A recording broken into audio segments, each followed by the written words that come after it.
Let's take a mobile trip to Vegas, to that California desert stomp.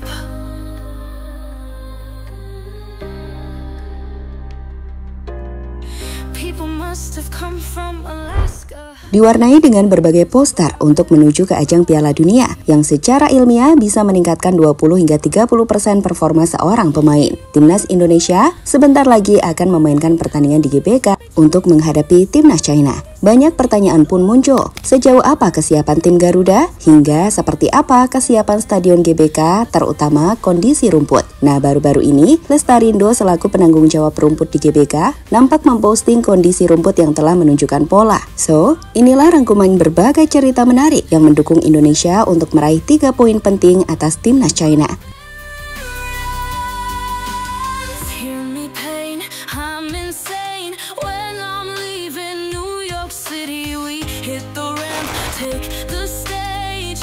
Predictably it collapsed. People must have come from Alaska. Sebelum PT Lestarindo resmi ditunjuk sebagai pengelola rumput Stadion Utama Gelora Bung Karno atau GBK, kondisi lapangan sering menjadi sorotan dan kritik publik. Banyak keluhan muncul terkait permukaan yang tidak rata dan keras, bola yang tidak mengalir mulus, hingga tampilan visual rumput yang kurang estetis. Masih ingat kan gimana Tom Hai harus mengalami luka lecet di lututnya akibat melakukan sliding celebration di rumput GBK? Akibat lain, permainan timnas pun jadi nggak maksimal. Umpan-umpan pendek yang harusnya jadi pattern squad Garuda nggak bisa dimainkan dengan sempurna. Tapi kami pikir pekerjaan bagus telah dilakukan baru-baru ini oleh Lestarindo. Saat rumput GBK terlihat cukup baik jelang laga kontra China. Sekarang lihatlah kondisi H-2 rumput GBK sebelum kick-off dimulai.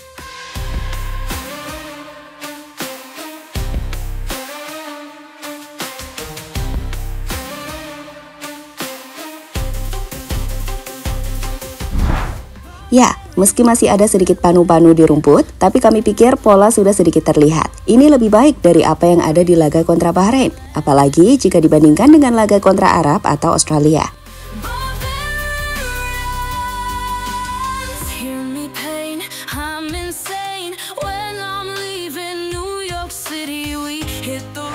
Pada prinsipnya, dengan rumput yang baik, Indonesia yang saat ini mengusung gaya main berbasis position football dengan kombinasi umpan-umpan pendek dan counter cepat akan sangat membutuhkan kondisi rumput yang sempurna. Apalagi para pemain Eropa di tim Garuda yang sudah terbiasa dengan rumput-rumput berstandar Eropa saat pemain tahu bahwa lapangan tidak mengkhianati mereka. Secara psikologis, itu membuat para pemain akan lebih fokus, berani melakukan skill, percaya pada umpan satu sentuhan. Sekali lagi, ini sangat krusial untuk menghadapi tim seperti China yang cenderung bermain dengan blok menengah ke rendah. Kombinasi rumput ideal dan pemain teknikal bisa menjadi senjata utama untuk membongkar pertahanan. Dan di sini peran dari Tom Hai dan Joey Pelupessy di lini tengah akan sangat krusial, mengingat keduanya akan jadi jenderal di balik permainan tim Garuda.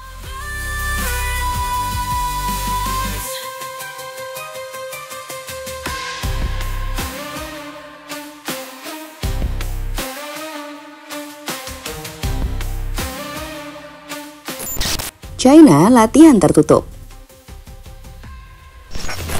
Pada Selasa 3 Juni 2025, Timnas China menggelar sesi latihan perdana di Jakarta menjelang laga penting melawan Timnas Indonesia di ajang kualifikasi Piala Dunia 2026.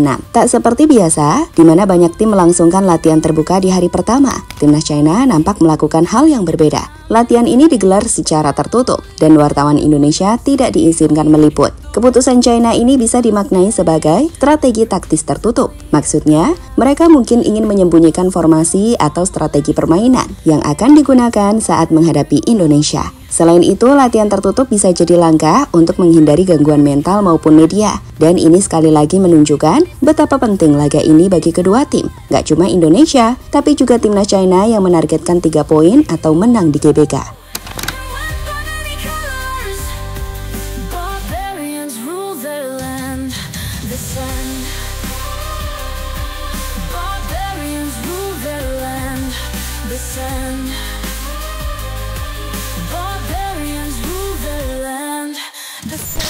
China underperform, tapi rekor pertemuan untungkan China. Laga Timnas Indonesia versus China nanti menyajikan statistik yang menarik. Pasalnya secara performa Timnas China di round 3, mereka menunjukkan performa yang mengecewakan. Dari 8 laga, tim ini lemah dalam bertahan dengan kebobolan 19 gol dan hanya mencetak 6 gol yang menunjukkan lini depan yang kurang tajam. China juga baru saja mengalami 3 kekalahan beruntun, di mana hal ini dinilai sebagai peluang besar bagi Timnas Indonesia untuk meraih kemenangan dengan tren positif di laga terakhir saat main kontra Bahrain. Tapi, ada catatan lain yang wajib diwaspadai Timnas. Rekor pertemuan masih menghantui. Meskipun China sedang tidak dalam performa terbaik, rekor pertemuan Indonesia versus China masih berat sebelah. Dari sejumlah pertemuan sebelumnya, China lebih sering menang. So, laga kontra China di GBK adalah kesempatan emas, tapi bukan kemenangan yang otomatis diberikan. Timnas harus rebut kemenangan itu, bukan menunggunya datang sendiri.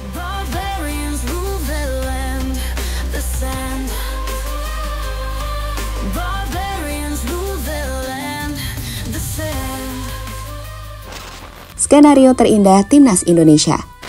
Untuk meraih tiket langsung ke Piala Dunia 2026, Timnas Indonesia harus finish di posisi 2 besar grup C. Dan saat ini, Indonesia berada di peringkat keempat dengan 9 poin. Tertinggal 1 poin dari Arab Saudi yang 10 poin dan 4 poin dari Australia yang punya 13 poin.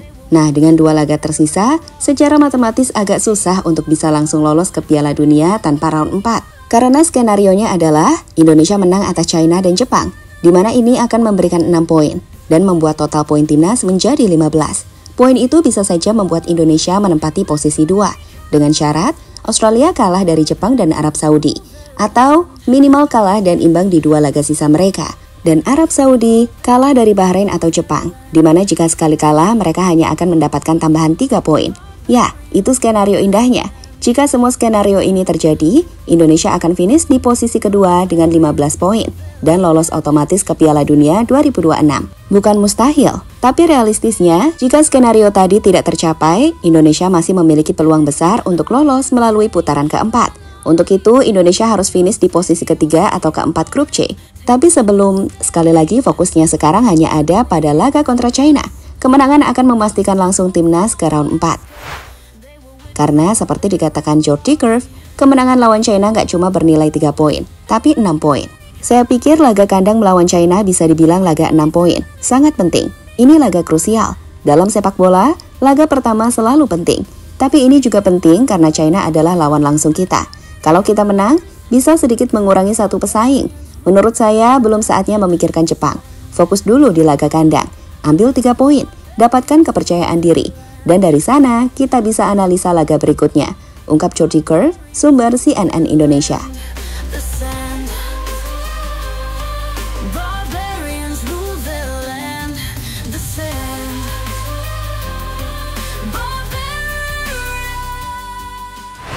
Sekarang, segalanya telah dipersiapkan.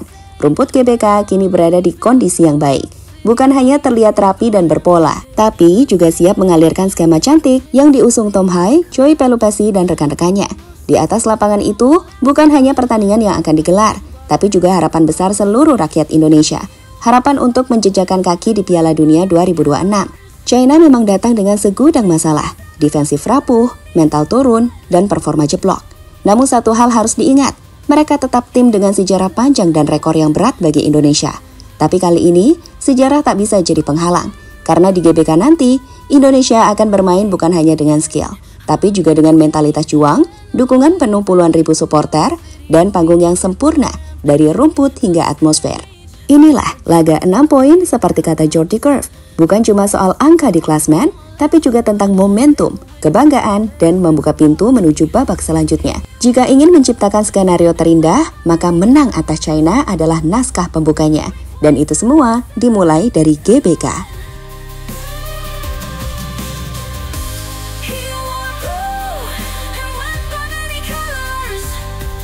Barbarians rule their land,